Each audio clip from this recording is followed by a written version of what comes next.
Doctor Venkatesh wet YouTube ఛానల్కి స్వాగతం. ఈ వీడియోలో చూస్తున్న ఆవు దూడ లంపీ స్కిన్ డిసీజ్కు గురైంది.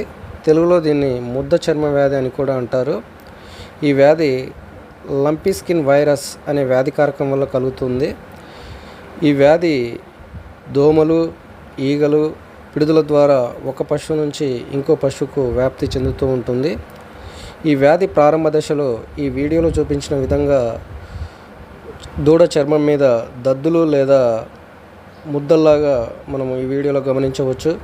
వ్యాధి తీవ్రత పెరిగే కొద్దీ పశువులు అధిక జ్వరాన్ని చూపటము, తిండి తినకపోవటము, కాళ్ళు వాపులకు గురవటం వల్ల నడవలేకపోవటము, ఊపిరితిత్తులు ఈ వ్యాధికి గురవటం వల్ల ముక్కు రంధ్రాల నుంచి చీమిడి రావటము, కళ్ళు ఈ వ్యాధికి గురవటం వల్ల కంటి నుంచి నీరు కారటము, కంటి చూపును కోల్పోవడం వంటి లక్షణాలను చూపిస్తాయి.